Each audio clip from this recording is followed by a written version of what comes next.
se lever et recevoir la présence du Seigneur.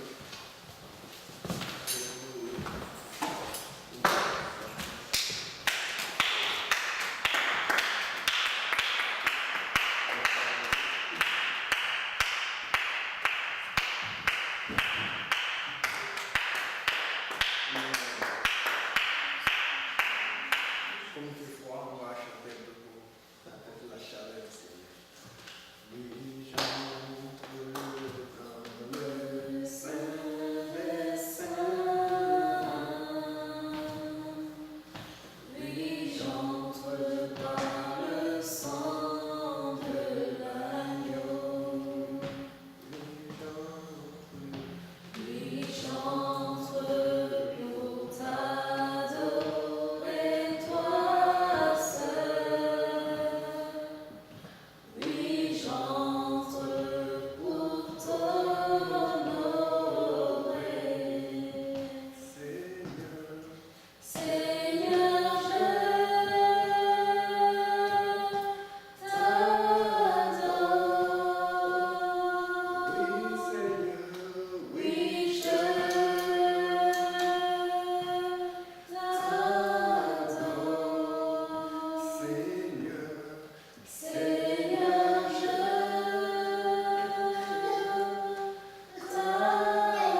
Je sais que beaucoup d'entre nous sont baptisés aussi.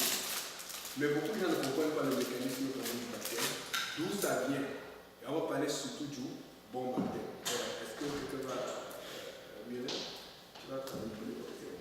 Donc, on va vraiment aller plus en profondeur aujourd'hui. Maintenant, pourquoi cela? Parce que dernièrement, nous avions une vidéo. Vous savez que le baptême devient de plus en plus populaire, surtout nos baptêmes, les baptêmes apostoliques. Amen. Et donc, on a une vidéo, parmi les nombreuses vidéos qu'on a, avec beaucoup de milliers de vues. Et dans cette vidéo, quelqu'un est intervenu, il a dit que non, ça c'est pas un bon baptême.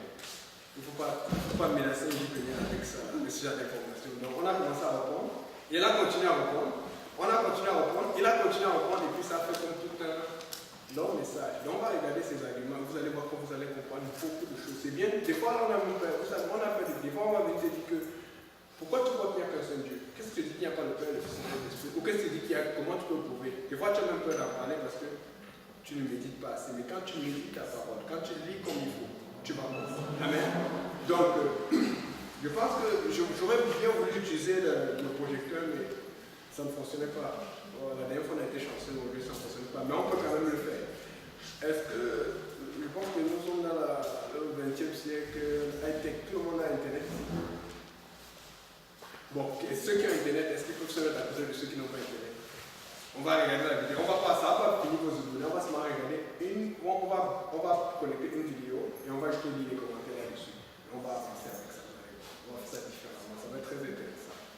Donc, quelqu'un peut aller sur. Je connais des gens qui ont Internet ici là. Allez sur YouTube. Je vous dis quoi que vous allez trouver. Allez sur YouTube. Comment dire bon quoi? Ça va être le fun. Amen. Franchement. Donc, est-ce que vous êtes sur YouTube? Sur YouTube, là. Comme ça, ceux qui ont Internet vont monter. Ça ne va pas prendre beaucoup de données parce que dès qu'on va sur la vidéo, on n'a pas besoin de regarder toute la vidéo. On va juste ouvrir et lire les commentaires. Tout le monde est sur YouTube? Ok, voici, je vais vous donner les 3 mots à taper pour trouver exactement la bonne vidéo. Tapez baptême Nathalie Jupénière. Baptême Nathalie, c'est N-A-T-H-A-L-I-E. Et vous tapez Jupénière après. Nathalie avec un H? Oui. Baptême Nathalie Jupénière. Vous faites Enter. Oui, c'est ça, mais on va pas regarder 10 000 secondes. Mais tu vois, il y a 2000 quelque chose de vues. Ouais. C'est ça, c'est la bonne vidéo. Vous voyez ça. Apparemment, comme c'était une des vidéos, le baptême les plus populaires, on en a des vidéos 4026. Celle-là, apparemment, cette femme, je ne sais pas, elle connaît des gens qui seraient catholiques, qui seraient quelque chose et tout, et quelqu'un n'était pas content du tout de cela, et puis il a appelé. Ok. Maintenant, est-ce que vous voyez le premier commentaire?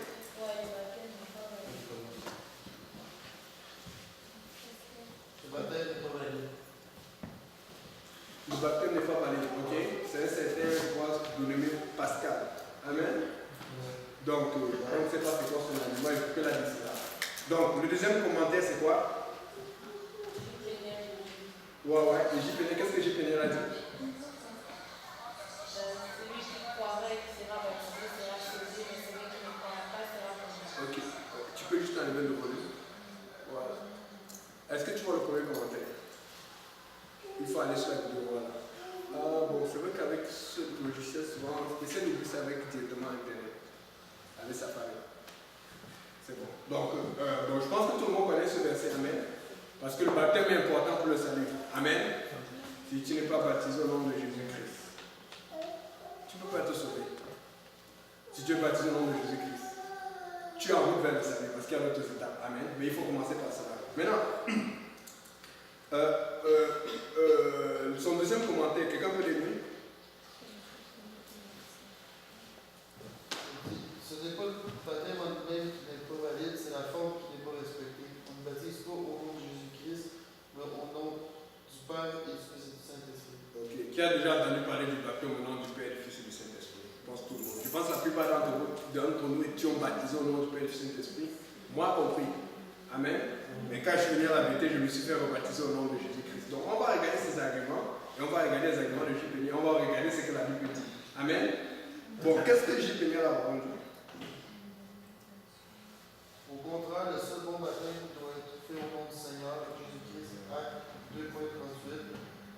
Pierre leur dit, repentez-vous et que chacun de vous soit baptisé au nom de Jésus-Christ pour le pardon de vos péchés.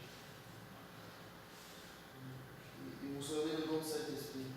Acte 22.16. Et maintenant que t'as-tu, lève-toi, sois baptisé et lavé de tes péchés en invoquant le nom du Seigneur. Ok. Maintenant, où se trouve le baptême au nom du Père et du Saint-Esprit? Les érudits de la Bible là. Matthieu. Ok, quelqu'un peut lire? Ouais, quelqu'un peut lire Matthieu 19. On va aller. Matthieu 19.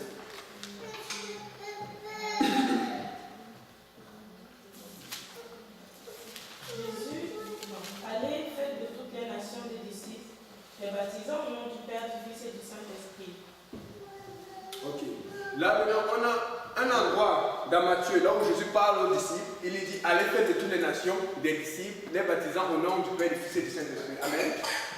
Et puis on a un autre endroit dans le livre des actes, on pose des actes concrets, où Pierre dit que chacun de vous soit baptisé, repentez-vous, que chacun de vous soit baptisé au nom de Jésus-Christ, pour le pardon de vos péchés, et vous recevez le don du Saint-Esprit. Amen.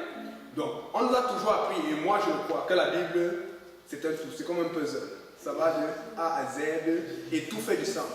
Mais là, alors, soit c'est la même chose, soit c'est différent, soit il y a une interprétation. Amen.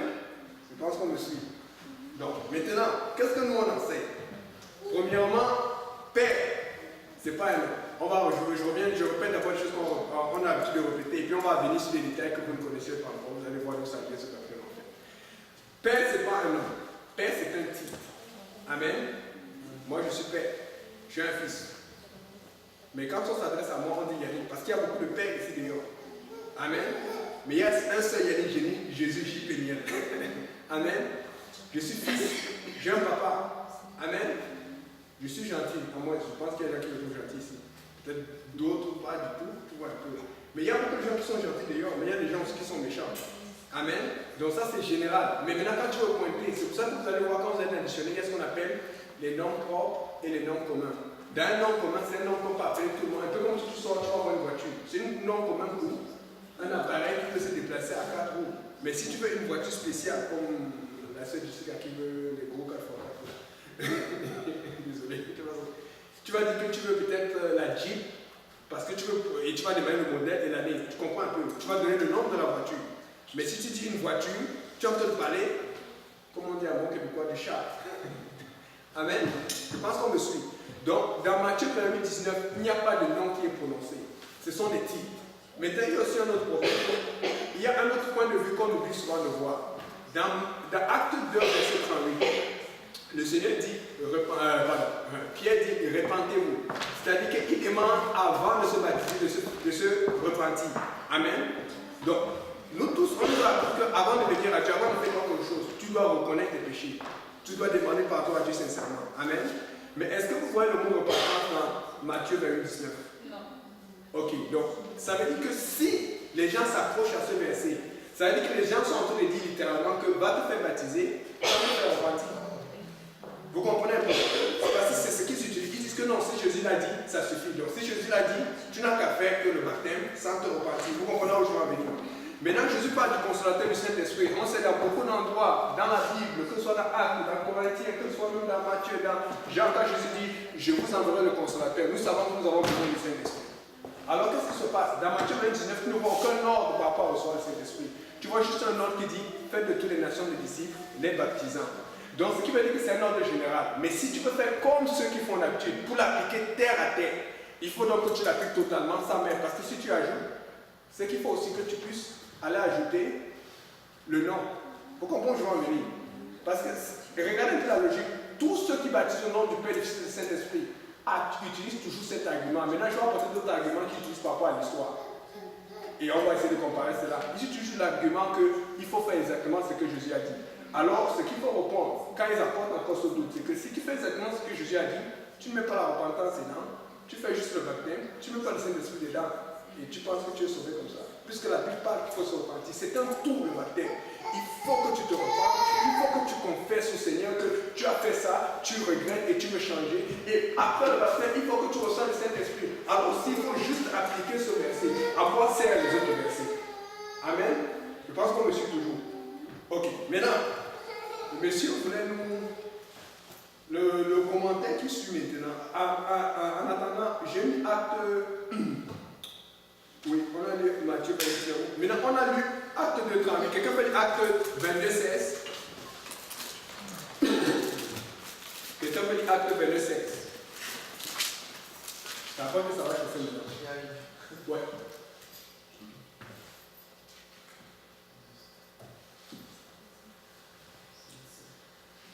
Et maintenant, que tardes-tu? Lève-toi, sois baptisé et lavé de tes péchés en invoquant le nom du Seigneur. En invoquant le nom du Seigneur, en prononçant, en criant, en parlant du nom du Seigneur. Et le nom du Seigneur, c'est Jésus. Amen. Je pense qu'on me suit toujours. Amen. Donc, maintenant, regardons le commentaire prochain parce que, bon, vous savez, des fois, les gens là, ils se disent que comme ils ont beaucoup de connaissances, nous aussi, on ne peut pas faire des recherches. Est-ce que tu as lu le commentaire suivant de ce monsieur Pascal? Cette mauvaise interprétation du grec EPI qui veut dire sur, au-dessus de, ce qui se réfère à l'autorité supérieure de Jésus. Voilà ce que dit la Bible de Neuchâtel. La formule de EPI, topo, a rapproché de Luc 24-47, acte 417, pourrait signifier un baptême conféré avec ou par l'autorité de Jésus. Le baptême chrétien, Neuchâtel, 1946, page 35. Depuis Matthieu 28-19 est un ordre directement donné au ministre qui effectue le baptême. Si vous examinez les textes bibliques relatifs au baptême d'eau dans le livre des Actes, les commandements sont adressés aux croyants qui sont sur le point d'être baptisés et non aux ministres. De plus, il existe des preuves historiques du baptême trinitaire. Saint Irénée, nous avons reçu le baptême pour les rémissions des péchés au nom de Dieu le Père et au nom de Jésus-Christ, le Fils incarné, mort et ressuscité et dans l'Esprit Saint de Dieu. Justin Martyr. On les amène les chrétiens dans un milieu où il y a de l'eau, ils reçoivent le baptême au nom du Père, Seigneur de l'univers, et notre Seigneur Jésus-Christ et du Saint-Esprit. Ok. Maintenant, vous vous rappelez la dernière fois, on a étudié la Bible. Amen. On a parlé de l'histoire de la Bible, des écrits qu'on a trouvés. Effectivement, ces écrits d'Irénée et de Justin existent. Mais il y a un problème. C'est la période dans laquelle ils ont été trouvés. Et qui était leur leader. De quelle confession ils étaient. De quelle origine ils étaient. Parce que ça va beaucoup influencer là-dedans. On va regarder ça rapidement. Maintenant, n'ayez pas peur que quelqu'un vous dise que le grec d'Épi a fait ceci. C'est très simple. Vous savez qu'on a beaucoup de logiciels maintenant qui peuvent te donner la Bible. Tu prends Isword, tu peux télécharger la Bible et avoir directement en français. Après, tu télécharges ce qui est en anglais, tu as la conversion et tu as en grec. Amen. Maintenant, le grec dont il utilise ça, le mot épi là, veut vraiment dire sur. Mais le problème, c'est qu'il a dit ceci, il a dit sur ou au-dessus. Et qu'est-ce qu'il a apporté comme argument? Si je relis ici, il dit que ce qui refait à l'autorité supérieure du Jésus. Ce qui veut dire que donc, quand on disait je te baptise au nom, donc ça veut dire que tu as dit je te baptise sur le nom. Mais comme épi veut dire sur et au-dessus, lui il utilise au-dessus. Ok, donc ça veut dire qu'il y a une définition. Regardez la réponse. Parce qu'il ne faut pas avoir peur. Les gens vont essayer de vous impressionner. Parce que s'ils ne peuvent pas trouver la parole de Dieu par la Bible, ils vont essayer de trouver de ces écrits et de ces choses qui ne font pas de sens. Est-ce qu'on peut lire la réponse, la première réponse? En ce qui a trait à acte 38, c'est ça? Vous avez dit que épi en grec, épi veut dire sur ou au-dessus. En fait, si vous cherchez dans tous les dictionnaires en grec, Tous les dictionnaires. vous trouverez que épi signifie uniquement sur, ce qui veut dire que le baptême devait se faire uniquement sur le nom de Jésus-Christ. Donc, premier point, c'est qu'il se disait que comme on regarde seulement la Bible en français, ou qu'on regarde seulement en anglais, on va pas les vérifier. Si tu vas regarder le mot épi, ça ne veut jamais dire au-dessus, ça veut toujours dire sur. C'est-à-dire qu'on peut dire, je te baptise sur le nom de Jésus. Mais en français, souvent, ça peut faire bizarre. Essaye de dire ça en anglais.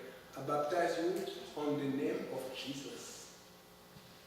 Donc, fait que son argument, parce que si tu dis ça en anglais, son argument au-dessus, c'est upper, ou je ne sais pas, dans notre langage, c'est comme au-dessus. C'est-à-dire quelqu'un, il y a un autre nom au-dessus. Mais ça passe ce que ça veut dire.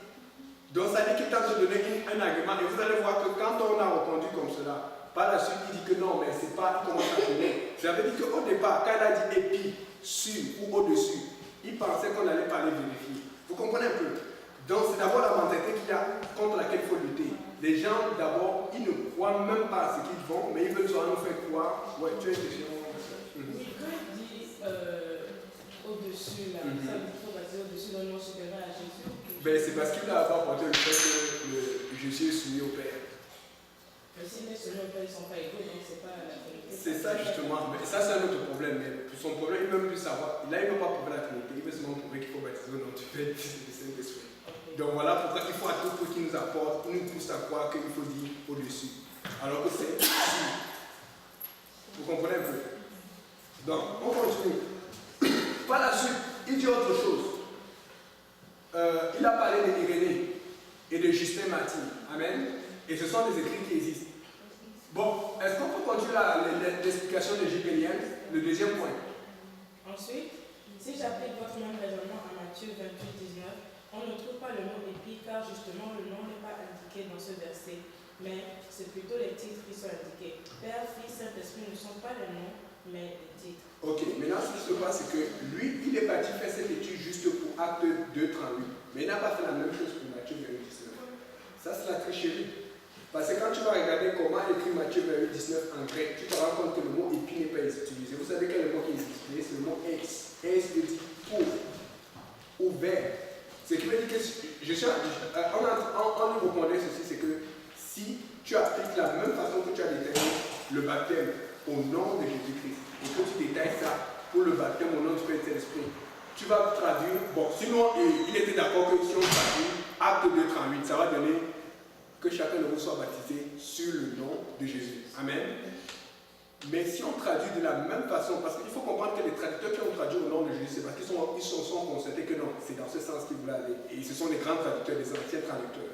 Mais maintenant, si on applique la même rigueur, ça veut dire que la phrase de Matthieu 28, 19 va donner « Faites de toutes les nations disciples et baptisant pour le nom ou vers le nom de Jésus ». Qu'est-ce qui est plus efficace? Baptiser sur le nom ou baptiser pour le nom? Parce que si tu baptises pour le nom, ça veut dire que ce n'est pas vraiment ce nom-là, ça veut dire qu'il y a un autre nom sur le papier. Et vous allez voir qu'il n'a rien répondu par rapport à cela. Vous savez, Dieu a fait la Bible de façon à ce que si tu essaies de tricher, tu vas te faire piéger toi-même. Amen. Il faut n'ayez pas peur, c'est dans la Bible, c'est dans la parole, il faut vérifier. Et vous voyez, il y a tellement de gens qui sont accrochés au baptême au nom du Père, du Fils et du Saint-Esprit, alors qu'ils ne connaissent même pas l'histoire où ça a commencé. Donc on va dire, vous allez voir ce que c'est Irénée, c'est Justin écrit, vous allez comprendre beaucoup de choses. À notre époque, ça allait tellement fort. Mais si vous rentrez à l'époque d'avant, c'était, pour les apôtres, c'était surprenant de prononcer Père, Fils et Saint-Esprit, ce que tu dis, c'est toi Dieu, que tu veux les baptiser. C'était bizarre, mais pour nous, on a tellement entendu cela qu'on trouve ça normal. Et ça me rappelle une histoire que Pasteur Gam racontait souvent, et que Pasteur Gauzou aussi a se raconté.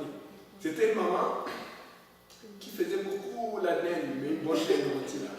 Mais quand elle faisait la laine, vous savez ce qu'elle faisait? Elle coupait les deux bouts, et puis elle mettait ça au-dessus. Et puis après, sa fille faisait la même chose. Donc elle faisait la laine, elle coupait les deux bouts, elle mettait au-dessus. Et puis tout le monde commençait à faire ça comme une coutume, un rituel familial.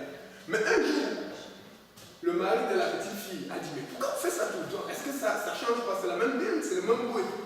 Elle a dit non, c'est parce que grand-mère faisait comme cela. Et un jour, ils ont une réunion familiale et il s'est rappelé, il a dit, grand-mère, dis-moi, quelle est la raison pour laquelle vous devez toujours à tout prix? Et même quand je demande à ma femme, mon épouse, de faire des fois, elle dit, mais en fait, c'est comme ça qu'on fait. La grand-mère dit, non, c'est que le jour où je faisais ça, on avait fait beaucoup de nourriture, il n'y avait plus assez d'assiettes. Et comme l'assiette était petite, j'ai coupé les bouts et j'ai mis sur le dessus. Mais comme elle avait fait ça et que ça paraissait spécial, c'est resté une culture dans toute la famille. Et c'est le problème que nous avons. C'est pas parce que tu es né dans quelque chose que la chose est vraie. C'est pas parce qu'on dit toujours quelque chose autour de toi que la chose est vraie. Il faut que tu vérifies. Il faut que tu pries. Et nous avons ce problème. Parce que ça a été fait il y a 2000 ans. Je dirais même 1900, parce que dans les années 100 à 300, qu'on a commencé à reprendre ce baptême et tout ça. Et comme ça a été fait pendant longtemps, et que les gens n'avaient pas la connaissance, et que les apôtres ont commencé à dépérir doucement, on commence à prendre ça. Écoutez, ça n'a aucune valeur. Le baptême au nom du Père, du Fils et de l'Esprit n'a aucune valeur. Parce que des fois, on peut être en train de douter. Je me rappelle beaucoup de gens. Ils s'étaient baptisés au nom de Jésus-Christ. Ils ont commencé à penser, est-ce que c'est même bien fait?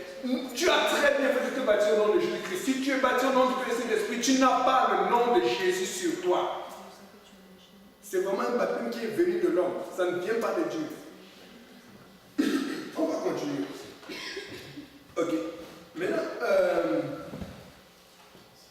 là on sait qu'il n'y a aucun autre verset dans la Bible qui parle du baptême au nom du Père et Saint-Esprit. Ça c'est un argument que tout le monde connaît. Amen.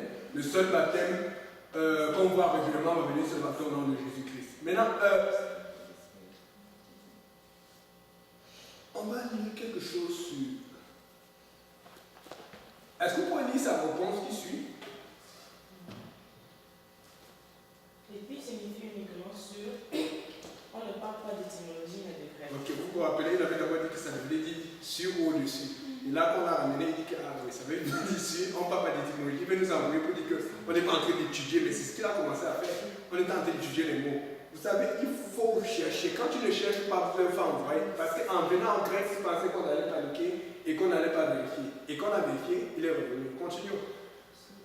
Mais même en ne prenant que l'interprétation sur, vous vous l'utilisez avec sur le nom de Jésus. Je te baptise sur le nom de Jésus, pas pour moi, n'est-ce pas? Ok, continue. Ok. Là, vous esquivez, vous justifiez l'absence de épi par le fait que ce ne sont pas des noms. Mais où est-il dit que épi est uniquement utilisé avec des noms? Moi, je justifie Matthieu 28, 19 par le fait que c'est un nom direct donné de Jésus. Vous ne pouvez pas opposer Matthieu 28, 19 aux autres expressions des actes des apôtres. Continue. Vous pouvez, ok. Vous ne trouverez pas de nom plus de baptême au nom de Jésus. En fait, ce qui est entre parenthèses, ce sont, mais tu vois, en général, ce qui met entre parenthèses, ce sont les arguments qu'on a portés en haut.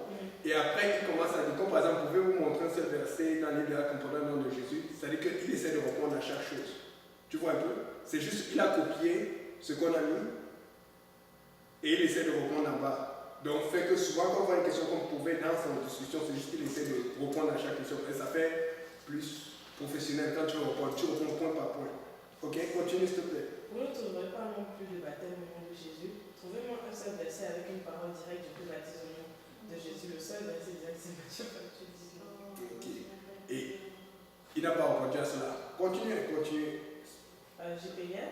Où est la suite? En regardant étymologiquement, nous arrivons à sur le nom de Jésus-Christ.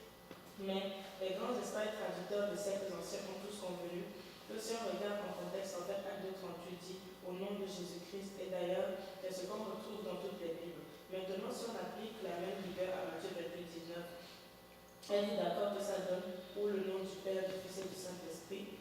Et dans ce cas, votre argument d'appliquer le baptême trinitaire s'affaiblit encore plus et on retombe avec la nécessité de prononcer ou d'invoquer le nom de Jésus, comme dans le verset ci-dessous au sujet du baptême de l'apôtre Paul. Et maintenant que tu lèves-toi et sois baptisé, et la vie de tes péchés en invoquant le nom du Seigneur. Ok, la suite, qu'est-ce qu'il répond? Encore une fois, vous esquivez, vous relativisez Matthieu 28, 19. On ne sait pas ce qu'on esquive. Vous ne justifiez en rien pourquoi Jésus a prononcé cette phrase qui entre en totale contradiction avec le baptême au nom de Jésus. Moi, c'est. Ok, c'est bon. Maintenant, on connaît un peu les arguments par rapport au baptême. On va revenir sur l'histoire des Irénée. Vous vous rappelez tout à l'heure, il a commencé à citer des gens qui ont existé. Et c'est vraiment ce qu'ils ont écrit, c'est vrai. Amen. Et puis on va parler de ça maintenant. Revenons le commentaire. On vous rappelle là où il a parlé d'Irénée. Saint-Irénée. Bon, il appelle c'est moi, il appelle pas Saint-Irénée. Donc, nous avons aussi le la rémission du péché. Au nom de Dieu le Père, au nom de... Regardez maintenant. Est-ce que vous pouvez relire son commentaire là où il parle du baptême? Le commentaire un peu plus haut. Là où il a parlé d'Irénée et de Justin Martyr.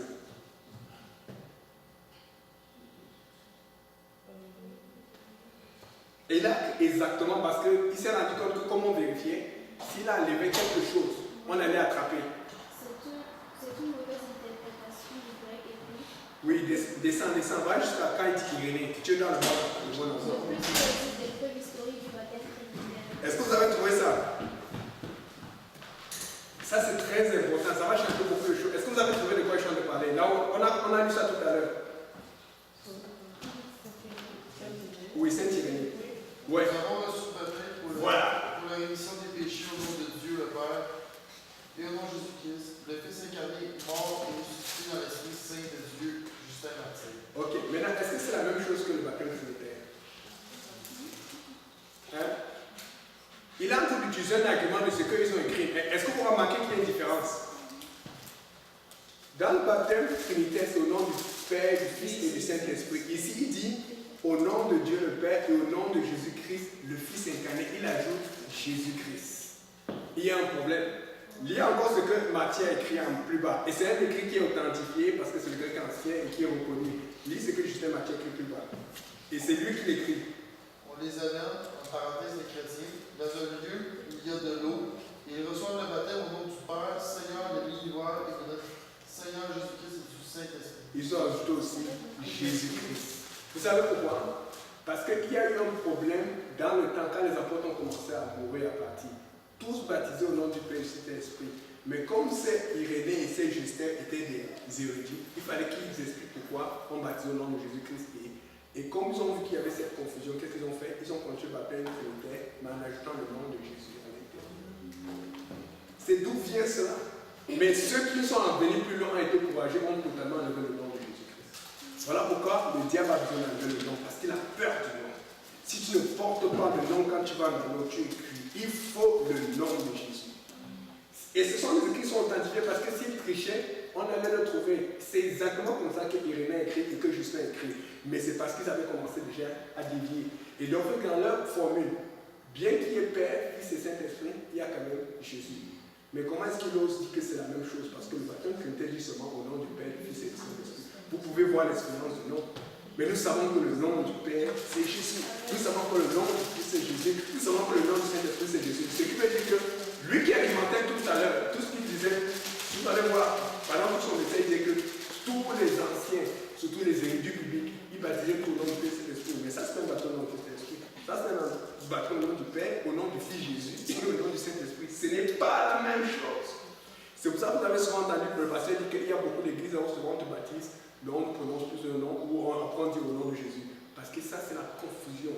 Mais nous savons, c'est pour ça que ça prend une révélation. Quand tu as la révélation du nom de Jésus, tu n'as pas besoin de prononcer autre chose que le nom. Amen. On va parler un peu de Justin rapidement. Je vais vous donner un peu d'historique d'abord sur Irénée. Vous savez, après les derniers apôtres, il y a eu 3 époques. Il y a une époque qu'on appelle l'époque post-apostolique, avec des gens comme Clément, Ignace, Polycarpe, dont vous allez entendre parler souvent de ça. Il y a une autre époque qu'on appelle l'époque des apologistes grecs. C'est là où on retrouve Justin. Justin, c'est quelqu'un qui était très, très influent. C'était un philosophe. Amen. Et puis après cette époque, mais ce que je veux vous rapporter, c'est que plus le temps passait, plus tu voyais la vérité qui dégradait. Et Justin était dans la deuxième époque des apologistes grecs, parce qu'ils écrivaient souvent en grec et ils faisaient beaucoup d'argumentation. Ils étaient très forts pour argumenter. Après l'époque de Justin, il y avait l'époque de l'ancienne catholique. C'est là où il y a eu beaucoup de catholiques qui sont sortis.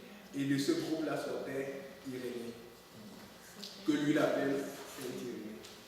Vous pouvez voir l'influence.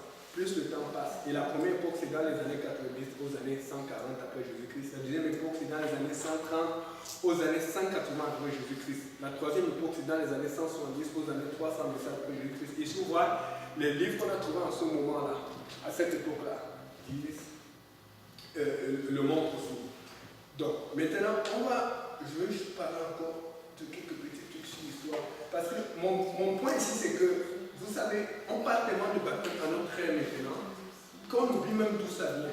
C'est pour dire que si quelqu'un vient vous parler avec l'ancienneté ou l'archéologie ou les livres qui ont existé, il faut leur faire comprendre qu'en fait, au départ, on baptisait uniquement au nom de Jésus.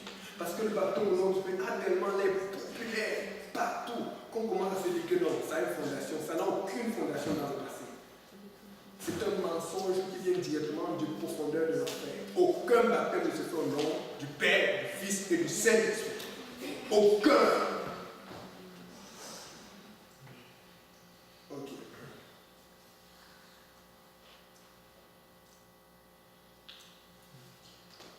Ok, maintenant, à l'époque alors de la scène catholique, on parlait d'Irénée. Irénée venait de l'Asie mineure. Il était un évêque de Lyon.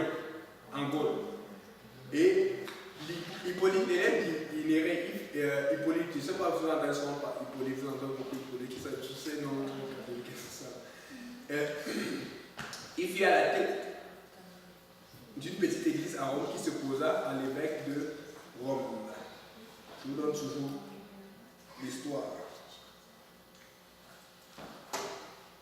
Désolé, je ne vais pas tourner parce que je ne veux pas qu'on passe la soirée ici. Là. Ok, maintenant, Irénée, voici comment il fait. Et tout le monde va le reconnaître.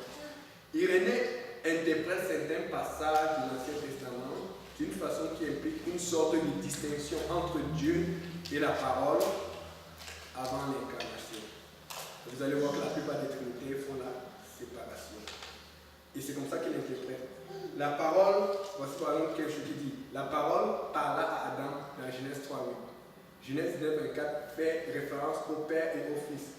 Mais nous savons que le Fils n'a jamais existé parce que la Bible dit que le Fils a été engendré. Mais les Trinitaires croient que le Fils a existé avant. Mais on a un problème parce qu'ils disent que le Père est éternel, ça fait du sens. Le Fils est éternel, là il y a un problème. Le Saint-Esprit est éternel, c'est correct. Vous savez ce que veut dire éternel? Éternel, c'est pour ça qu'il faut revenir à la définition. Éternel veut dire que tu n'as ni commencement ni fin et que tu ne peux pas mourir. Jésus est mort. Éternel, c'est impossible d'être éternel et de naître. Comment tu peux naître? Quand tu nais, tu as un commencement. Oui, certes, Jésus est mort et ressuscité, il va vivre pour l'éternité, mais il n'est pas éternel. Le corps de Jésus n'est pas éternel. L'esprit qui est en Jésus, c'est l'esprit de Dieu, c'est ça qui est éternel. Éternel, ça veut dire qu'on ne sait pas quand ça a commencé. Ça veut dire de moins l'infini à plus l'infini. C'est la définition d'éternel. Donc, fait que si tu es une chair, aucun d'entre nous n'est éternel. Mais nous sommes en train de travailler pour être éternel parce que Dieu va nous transformer. Mais même jusqu'à ça, nous allons vivre éternellement. Ça ne veut pas dire que nous sommes éternels. Il se place pour bien utiliser l'éternel. Nous allons vivre éternellement, mais nous ne sommes pas éternels parce que seul Dieu est éternel, parce qu'il a toujours vécu. Les anges ne sont pas éternels, les anges ont été créés. Ils vont vivre éternellement. Les démons, pareil, vont vivre éternellement, mais dans le feu de la géhenne. Vous comprenez un peu? Oui. Mais j'utilise souvent l'argument du passage où ça dit que Jésus a dit Père, glorifie-moi de la gloire que j'avais auprès de toi, avant le commencement. C'est ça. Mais maintenant, la Bible dit aussi dans argument dans Apocalypse 13, verset 8. Quelqu'un peut dire Apocalypse 13, verset 8, je pense que c'est ça.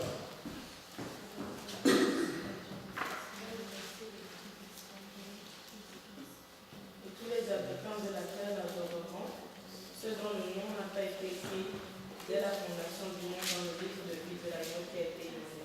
De l'agneau qui a été. Le nom n'a pas été écrit dès la fondation du monde. Dans les livres de vie de l'agneau qui a été immolé. Est-ce que l'agneau a été immolé à la fondation du monde? Non, il a été immolé il y a 2000 ans. Mais le problème, c'est qu'on en parle dès la fondation. Pourquoi? Parce que Dieu avait déjà un plan. Tout le monde a lu Genèse 3:15, donc quand il dit que la prospérité écrasera la tête du serpent, et toi tu baisseras le talon. Qu'est-ce que Dieu veut dire? Dieu voulait faire référence à Jésus qui allait venir. Dieu avait déjà un plan le premier jour que l'homme a péché, même avant que l'homme ait péché. Et c'est de ça qu'il parle. Et maintenant, autre chose, quand Jésus dit glorifie-moi de la gloire que j'avais auprès de toi, il faut comprendre une chose. La Bible dit dans Ésaïe 42, verset 8 que Dieu ne partage sa gloire avec personne. Écoute, tu travailles. Bon, à part si c'est ta femme, je peux comprendre. Mais tu travailles, tu te bats, tu as ton argent et puis quelqu'un vient dans la rue comme ça, il prend comme ça, là, sans rien faire. Il faut qu'il te paye, il faut qu'il fasse un échange, soit il te rende un service. Vous savez même pas la logique des choses. Donc Dieu a sa gloire. Il était tout puissant, glorieux et tout ça. Et tu vas me dire que Seigneur, donne-moi un peu ta gloire. Jamais. Tu vas faire quelque chose. Et donc, maintenant, quand Jésus demande cette gloire, il faut comprendre qu'il a un peu parlé ça dans le chapitre 17. Au chapitre 18, il est déjà appelé à la croix. Et tu vas voir le trahir et tout ça là. Mais là, il est prêt déjà, il a fait tout ce qu'il a fait. C'est pour ça que dans la Bible dit, Genèse chapitre 17, verset 1, maintenant au Père, je suis prêt parce qu'il a en train de se préparer pour aller à la croix. Et comme il est prêt pour aller à la croix, qu'est-ce qu'il dit? Glorifie-moi de cette gloire. Et cette gloire, ça venait d'où? C'est la gloire de la croix. Lis Genèse 17. On va rester. C'est pour ça que quand tu lis la Bible, ne reste pas sur un verset. Lis toute la Bible pour comprendre le contexte. Lis Genèse 17, verset 22. Lorsqu'il eut achevé de lui parler, Dieu se leva au-dessus de la table. Non, pardon. Jean 17, verset 22, excuse-moi. Jean 17, verset 22.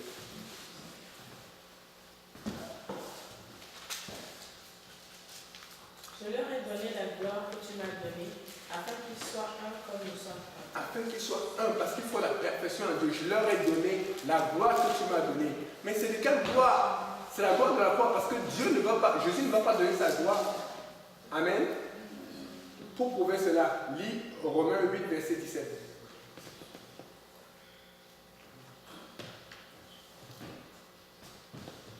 Or, si nous sommes enfants, nous sommes aussi héritiers. Héritiers de Dieu et co-héritiers de Christ. Si toutefois nous souffrons avec lui, afin d'être glorifiés avec lui. Si tu veux te glorifier avec Dieu, il faut souffrir avec Dieu. Si tu veux cette gloire, c'est de cette gloire que Jésus a te parlé. Parce que Jésus est venu, il a marché sur la terre, il a souffert, on l'a rejeté, on l'a insulté, on l'a craché. Et là maintenant il dit que donne-moi la gloire que tu as éprouvée. Qu'est-ce qu'il a en train d'aller faire? Il est en train d'aller à la croix. Et parce qu'il va être crucifié, il va être rejeté, il va être élevé. Et c'est de ça qu'il est en train de parler. C'est de la gloire qu'il devait recevoir. De la même façon, chacun d'entre nous qui sommes là, nous voulons tous fuir les épreuves, mais Dieu dit, reste dans les épreuves. Prie pour me demander la force de te faire passer les épreuves, parce que Dieu a déjà prévu que, oh, ma soeur, avec tous les problèmes que tu as eu, avec tous les stress que tu as eu, un jour tu allais être à l'église, on a dit que ça va le jour de tes fiançailles, regarde comment tu es content maintenant, tu te maries bientôt. Tout, je vous dis, allez demander à cet habitant, à tous ces gens-là, tous ceux qui se fiancent là, surtout à notre église là, le diable travaille comme il faut. Parce que Dieu avait déjà prouvé que tu vas avoir cette gloire. Tout le monde va être, oh, alléluia, c'est bien. Tous ceux même qui demander à ceux qui arrivent, tous ceux qui ont un appartement, que ce soit toi, tu vas souffrir. Le diable, surtout quand tu es dans l'église, parce que tu as un témoignage, il ne peut pas te laisser. Le diable, c'est jamais. Le diable, c'est le genre que même si c'est qu'il ne va pas te faire mal, si Dieu lui donne l'occasion de te toucher, il va venir te toucher. C'est comme ça qu'il est. Et c'est de ça que Jésus est en train de parler. Donne-moi cette gloire de la croix. Ce qu'il est en train de dire, c'est que Dieu a promis quelque chose pour chacun d'entre vous. Vous avez le potentiel d'arriver exactement là où Dieu veut que vous alliez. Mais le problème, c'est qu'est-ce que vous êtes prêt à payer le prix. Et c'est de cette gloire que Jésus parle. Et c'est pour ça que je leur ai donné la gloire que tu m'as donnée. Mais il faut qu'il souffre afin d'être glorifié aussi avec lui. Amen.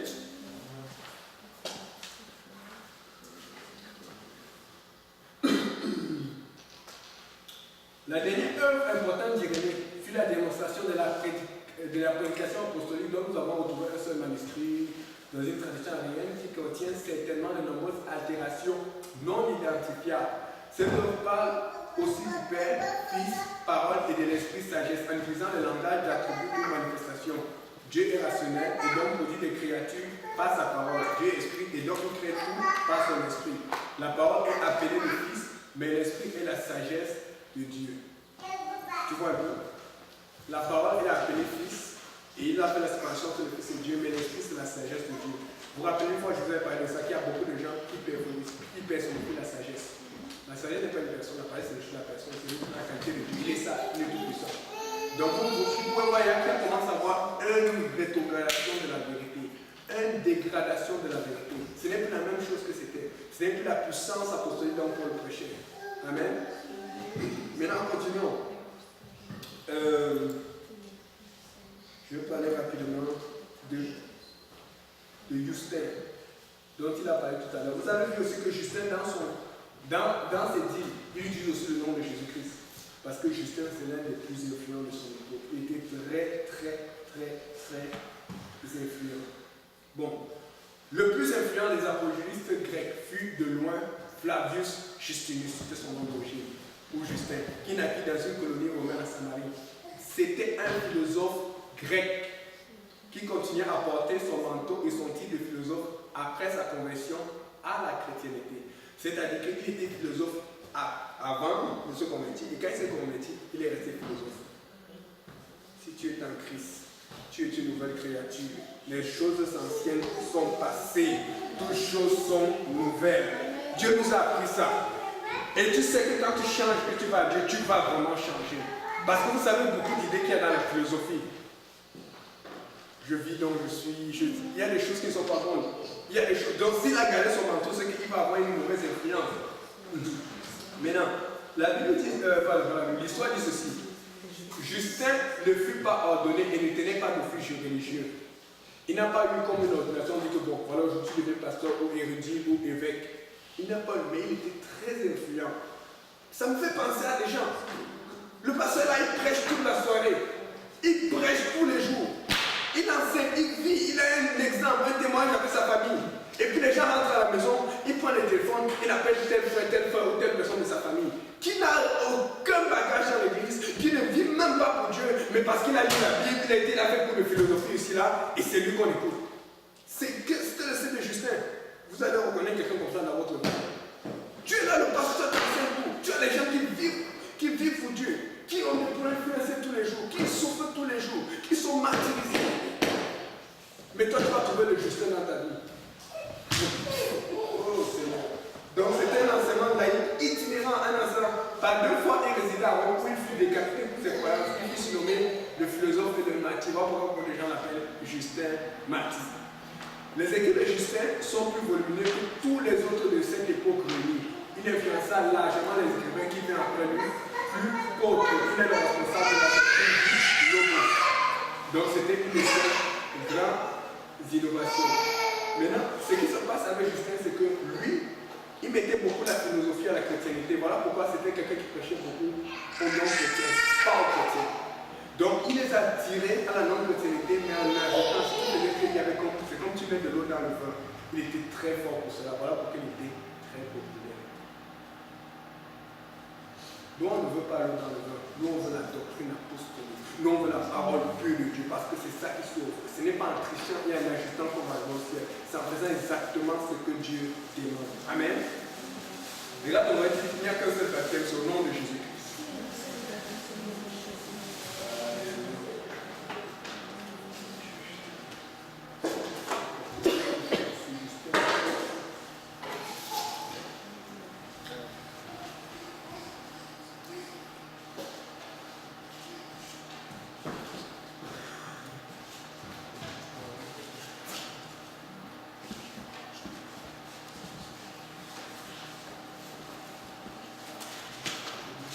Ok, maintenant, repartons sur la vidéo, s'il vous plaît.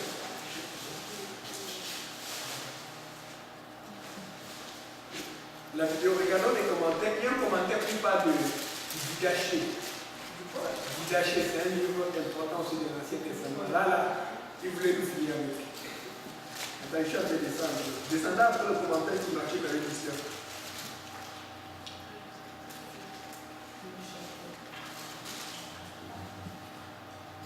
Oui, le baptême trinitaire a commencé environ au 3e siècle, il a acheté au 1er et 2e siècle.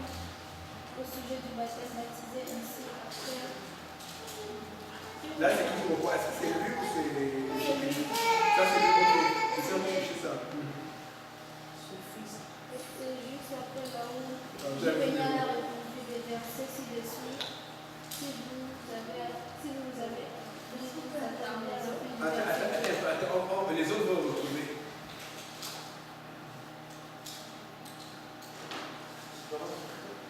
C'est quoi le début? Regardez, je pense que c'est là.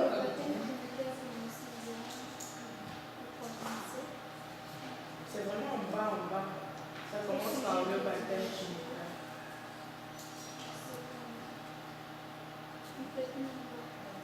Le commentaire de qui? Du monsieur Pascal.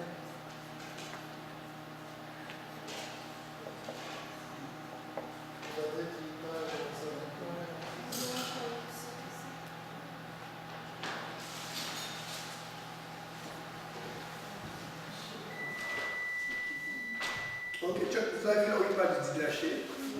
Ok, vous pouvez lire.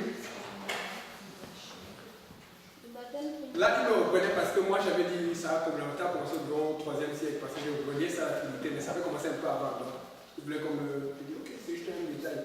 Maintenant, continuez. Le baptême trinitaire a commencé environ au 3e siècle. Okay. Il a acheté 1er et 2e siècle. Au sujet du baptême, baptisé ainsi, après avoir enseigné tout ce qui précède, baptisé au nom du Père et du Fils et du Saint-Esprit dans l'eau courante. Saint-Irénée, 2e siècle, nous avons reçu le baptême pour la rémission des péchés au nom de Dieu, le Père, et au nom de Jésus-Christ, le Fils incarné, mort et ressuscité dans l'Esprit Saint de Dieu. Justin Martyr, 2e siècle, on les amène portés et chrétiens dans un lieu où il y a de l'eau et ils reçoivent le baptême au nom du Père, Seigneur de l'univers et de notre Seigneur Jésus-Christ et du Saint-Esprit. Tertullien, 2e siècle, après la chute du royaume de qui, en parenthèse, Jésus ordonna aux 11 autres au moment de retourner chez son Père après la résurrection d'aller et d'enseigner les nations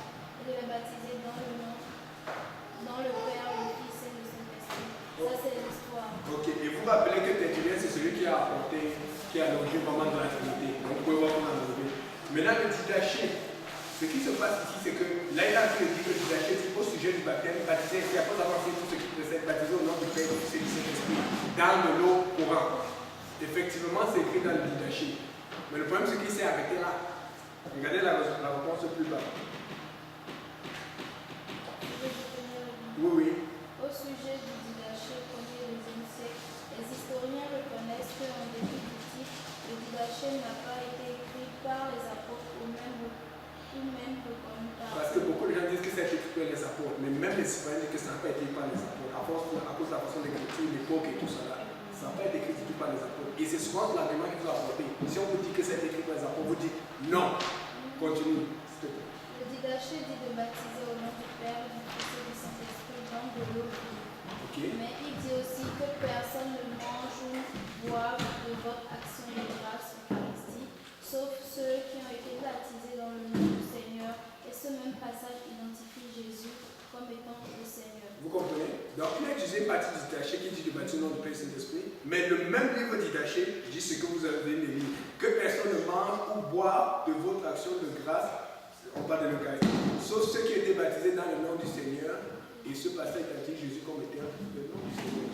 Donc, fait qu'il veut utiliser une partie du didaché pour nous faire croire qu'il faut baptiser au nom du Père et du Saint-Esprit, mais dans le même didaché, on exhorte les gens à se baptiser au nom de Jésus-Christ. Vous voyez pourquoi on vous dit, si tu as la Bible, tu as tout ce qu'il te faut. Voilà pourquoi la Bible est reconnue. Tous les livres de la Bible sont canoniques. Ça pose ce genre. Et si vous regardez les livres, vous allez voir qu'il y a trop de choses qui ne marchent pas.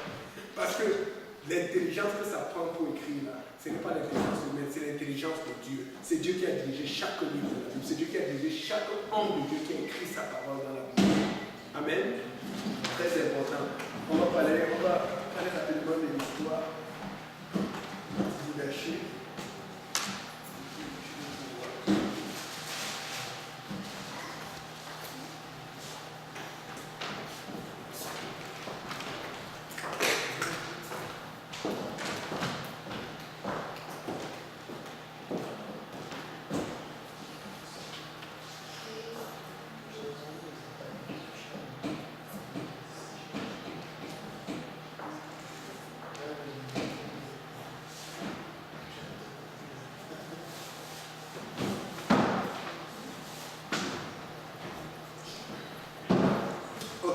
Donc, le didaché dont nous avons entendu parler, qui va s'en revenir, c'est un livre très important, apparemment, qui a été écrit aussi dans l'ancien temps, mais que beaucoup de gens pensent que c'est écrit par les apôtres, mais beaucoup de gens et des historiens disent que ça peut être écrit par les apôtres. Et c'est un livre qui s'utilise aussi comme argument. Mais le problème ceci, c'est que, mettons qu'ils utilisent cela comme argument, de la même façon que vous avez montré pour Justin Bouéréné, vous avez vu que le baptême au nom du Père et du Saint-Esprit contenait le nom de Jésus. Amen. Donc ce n'est plus la même chose qu'au nom du Père et du Saint-Esprit. Et au nom du Père, du Fils Jésus et du Saint-Esprit. Amen. Mettons que nous prenions le didaché aussi. Et on va retrouver la partie qui n'a pas voulu lire, qui dit que personne ne prenne vocation de grâce à part ceux qui sont baptisés au nom du Seigneur. Amen. Donc on a une autre confusion qui revient. C'est-à-dire que dans chaque endroit, il y a un petit piège. Il faut utiliser la Bible. La Bible est la vérité et la parole du Seigneur. Amen. Lisons Éphésiens 4, verset 5.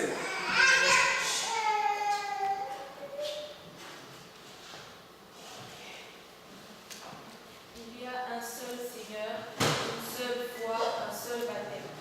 Il n'y a qu'un seul Seigneur, une seule foi, un seul baptême. C'est-à-dire qu'un seul Seigneur, c'est-à-dire qu'il n'y a qu'un seul Dieu. Il n'y a qu'un seul grand boss. Amen. Il n'y a qu'une seule foi. Tu ne peux pas croire à la Trinité et à l'unicité. Amen. Mais il y a une seule foi qui est vraie. C'est la foi à l'unicité de Dieu parce que Dieu est un. Et la Bible finit par il n'y a qu'un seul baptême. Et on parle du baptême d'eau dans ce cas-ci.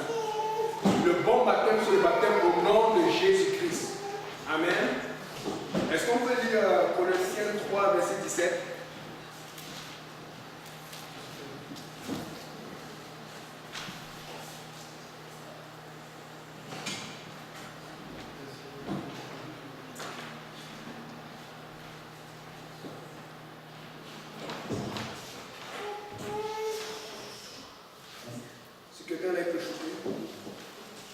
Et quoi que vous fassiez en parole ou en œuvre, faites au nom du Seigneur Jésus en rendant par lui des actions de grâce à Dieu le Père. Et quoi que vous fassiez en parole ou en œuvre, c'est-à-dire que quand tu parles, c'est des fois quand tu parles, tu peux bénir quelqu'un, tu dis je te bénis au nom de Jésus-Christ. Amen. Fais tout au nom du Seigneur Jésus. Quand tu pries pour quelqu'un, quand tu pries pour les malades, tu pries au nom de Jésus-Christ.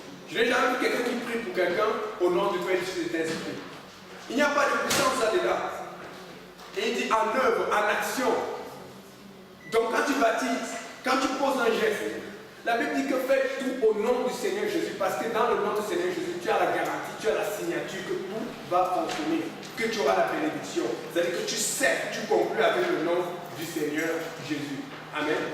Lisons Acte 8, verset 16.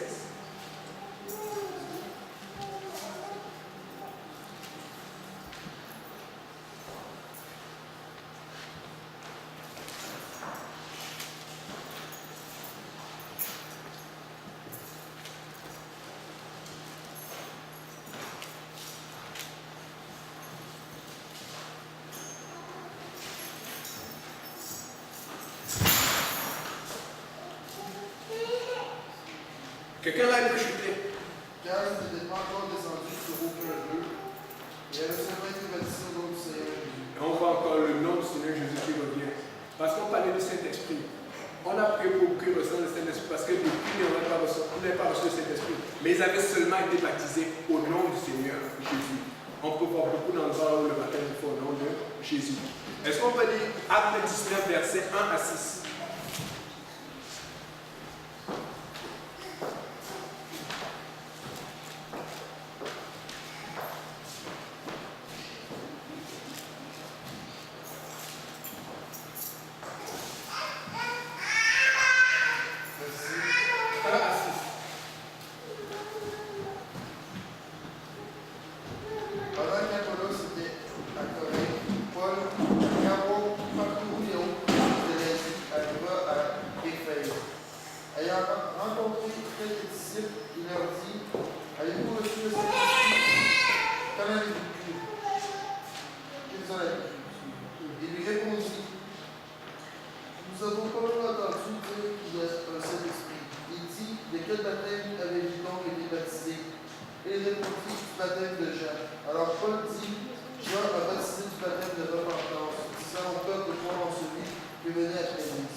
Verset 45 à 48.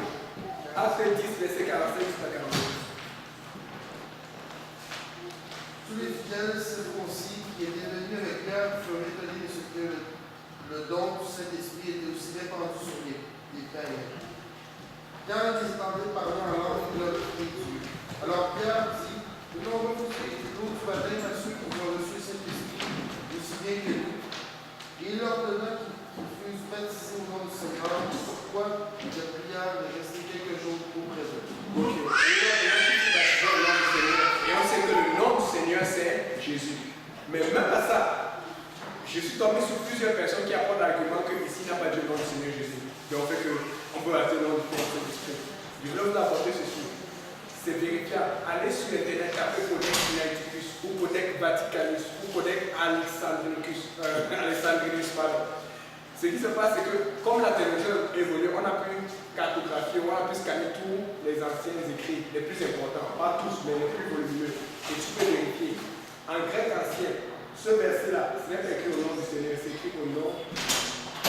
Mais pour une raison que je ne sais pas, pour une raison que je ne comprends pas, lorsqu'on a traduit, on a dit au nom du Seigneur. Mais si tu regardes à l'origine, ce n'est pas écrit au nom du Seigneur, c'est écrit au nom de Jésus-Christ. Il n'y a qu'un seul baptême, c'est le baptême au nom du Seigneur Jésus-Christ. Si quelqu'un vient te dire qu'il est baptisé au nom du Saint-Esprit, oui, il faut être sage, mais tu dois tout faire pour prier pour lui, pour l'amener à la vérité, à la révélation. Parce que si tu veux la paix, si tu veux la délivrance, si tu veux la force, si tu veux la puissance, c'est dans le nom du Seigneur. Parce que nous avons tout dans le nom de Jésus. Amen. On va se lever, on va prier pour conclure le jour.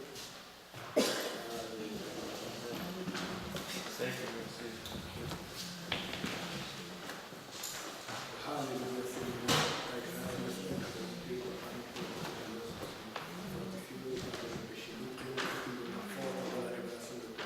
La révélation du nom